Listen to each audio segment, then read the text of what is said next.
Cooking ಕಲಿಬೇಕು ಅಂತಂದ್ರೆ generally passion ಅನ್ನೋದು ತುಂಬಾನೇ important. Hi, welcome back to one more beautiful mini vlog. So ಈ ಸಲ ನಾನು ಎಕ್ಸ್ಪ್ಲೋರ್ ಮಾಡ್ತಿರೋ ಫುಡ್ ಅಂತ ಅಂದ್ರೆ ಇಟ್ ಇಸ್ ಗಿನ್ನು ಅಂಡ್ ಕೊಲೆಸ್ಟ್ರಮ್ ಮಿಲ್ಕ್ ಇಂದ ಮಾಡ್ತಿರೋದು. ಅಂಡ್ ಕೊಲೆಸ್ಟ್ರಮ್ ಮಿಲ್ಕ್ ಅಂತ ಅಂದ್ರೆ ಹಸು ಕರು ಹಾಕದ್ಮೇಲೆ ಬರೋ ಫಸ್ಟ್ ಮಿಲ್ಕ್ ನ ಕೊಲೆಸ್ಟ್ರಮ್ ಮಿಲ್ಕ್ ಅಂತ ಕರೀತಾರೆ. ಸೊ ಇದನ್ನ ಮಾಡೋದಕ್ಕೆ ಫಸ್ಟ್ ಒಂದು 4 ಕಪ್ ಅಷ್ಟು ಕೊಲೆಸ್ಟ್ರಮ್ ಮಿಲ್ಕ್ ನ ಬಾಯ್ಲ್ ಮಾಡೋದಕ್ಕೆ ಇಟ್ಟಿದ್ದೀನಿ.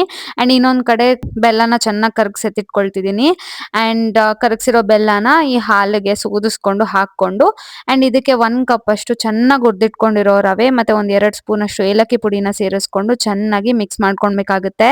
ಅಂಡ್ ಈ ರೆಸಿಪಿ ಮಾಡ್ಬೇಕಾದ್ರೆ ತುಂಬಾನೇ ಪೇಷನ್ಸ್ ಇಂಪಾರ್ಟೆಂಟ್ ಬಿಕಾಸ್ ಕಂಟಿನ್ಯೂಸ್ ಆಗಿ ಸ್ಟಿರ್ ಮಾಡ್ತಾನೆ ಇರಬೇಕು. ನನ್ಗೆ ಆಲ್ಮೋಸ್ಟ್ ಒಂದು 25 to 30 ಮಿನಿಟ್ಸ್ ತಗೊಳ್ತು ಕನ್ಸಿಸ್ಟೆನ್ಸಿಗೆ ಬರೋದಿಕ್ಕೆ. ಸೊ ಈ ತರ ಹಾಫ್ ದ ಅಮೌಂಟ್ ರೆಡ್ಯೂಸ್ ಆದ್ಮೇಲೆ 1 ಕಪ್ ಅಷ್ಟು ತುಪ್ಪನ ಸೇರಿಸ್ಕೊಂಡು ಚೆನ್ನಾಗಿ ಸ್ಟಿರ್ ಮಾಡಾದ್ಮೇಲೆ ಹಸಿ ಕೊಬ್ಬರಿ ತುರಿ ಇರುತ್ತಲ್ವಾ ಅದನ್ನ ಸಹ ಸೇರಿಸ್ಕೊಂಡು ಚೆನ್ನಾಗಿ ಸ್ಟಿರ್ ಮಾಡಿ ಅಂಡ್ ಈ ತರ ಫ್ಲೇಕ್ಸ್ ತರ ಬಿದ್ದಾಗ ಇಟ್ ಇಸ್ ಪ್ರಾಪರ್ ಅಂತ ಅರ್ಥ. ಸೊ ಅದಾದ್ಮೇಲೆ ಇನ್ನೊಂದು ಮೌಲ್ಡ್ಗೆ ಚೆನ್ನಾಗಿ ಆಯಿಲ್ ಸೀಸನಿಂಗ್ ನ ಮಾಡಿ ಅದ್ರೊಳಗಡೆ ಗಿನ್ನನ ಹಾಕಿ ಸೆಟ್ಟಿಂಗ್ ಅಂತ ಇಟ್ಟೆ.